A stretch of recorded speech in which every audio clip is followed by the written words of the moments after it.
Cooler, everybody. We do a lot of big tech censorship stories here on the Water Cooler. And look at this one, just the news headline. Censorship reversal.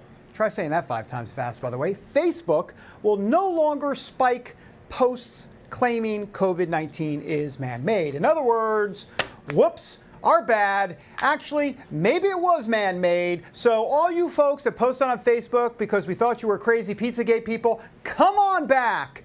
We're so sorry. Yeah, Mark Zuckerberg, I got you sorry right here, as they say in New York. All right, let's bring in Rick Green, founder of PatriotAcademy.com. Rick, good to see you. I'm sorry, great to see you. Hey, David, good to see you too, man. I'm coming to you from the great state of Florida, where people know how to live in freedom.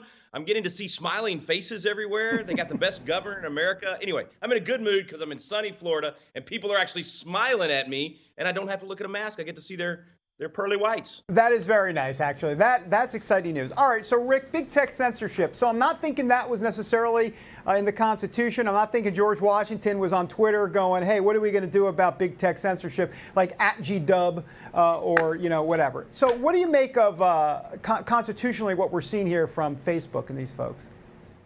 Wouldn't King George have loved to be able to ban all #independence posts? Right? I mean, if they had gotten it right in the first place, Facebook would have nothing to apologize for here. How about just erring on the side of freedom? How about letting people speak their mind, have debate about issues like this? I'm just wondering whether they're going to apologize to all the people like me that they banned or blocked. I still can't advertise on Facebook simply for questioning the efficacy and the science of masks on children. So at least they're taking a positive step here. But it's ridiculous how many people they blocked, banned, businesses and organizations that have been ruined because they can no longer advertise or raise revenue or get out to their people, all because Facebook, some social media expert in the background, fact checker in the background, decided that they knew the science better than the scientist and the epidemiologist and the others that questioned these things from the beginning. So let's just err on the side of freedom. Let people speak their mind in a free society. That would solve all these problems. So Rick, just so I understand, so you're a victim of this, if you will. You can't advertise because of certain things. Is that what you're saying? Yeah, they banned us, blocked my Facebook page, actually shut off my wife and a bunch of my staff members. Somehow they let me keep posting as long as it didn't violate their community standards, which is to speak truth, I guess. But they'll no longer let me run ads or post to people, boost my post, all because I shared a video of Tony Robbins interviewing an epidemiologist and interviewing a doctor that was on the ground treating COVID and saying, I've got questions about some of these things. This was back in June, and June of last year, and they still will not let me advertise on Facebook. Wow. I mean, what happened to the arena of ideas? What happened to, hey, I may disagree with you, but I'll fight and die for your right to be able to say what you actually believe? And these aren't posts that are offensive, foul language, or any of that kind of stuff.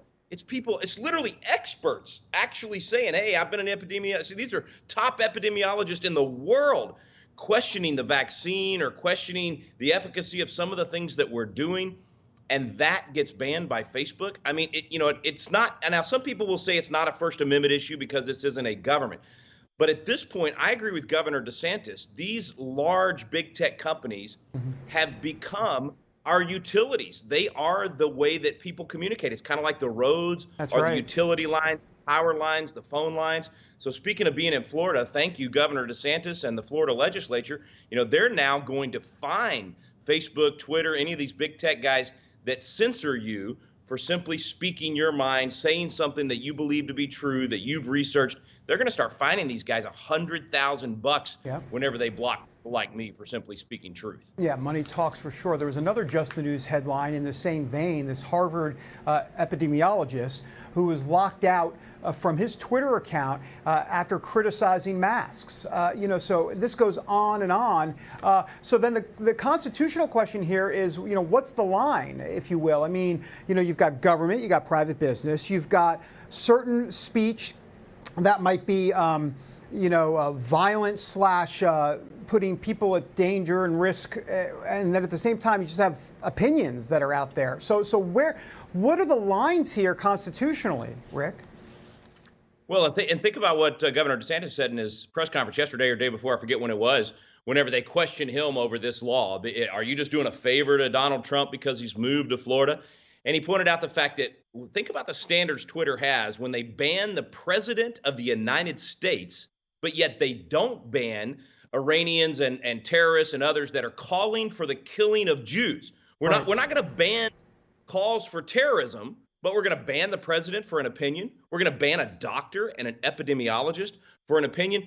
So they obviously are no good at making decisions about what to ban and what not to ban. So they need to just stay out of it, be an information highway, and let people block or stop whoever they don't want to listen to and listen to the people that they do want to listen to. Let the market decide instead of these big tech censors who are really think about it, they're in concert with big government because they've made it clear that they support the Democrats, they support the big tech censorship, they support the government controlling everybody during COVID.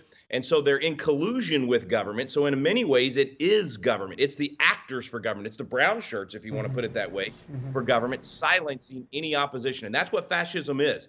It's silencing anything that is outside the state. They want everything to be controlled by the state. And that sounds like conspiracy theory. That's just history, man. That's just the way that folks that want to control other folks, that's the way they think. So they'll use government, they'll use big tech, anything they can to silence you and to silence me. I've got about 30 seconds left or so, but that's where Section 230 comes in, right? There's a lot of folks that want to see Section 230 change. So these, in essence, these social media companies will be treated like utilities. They'll have to answer for what they're doing here.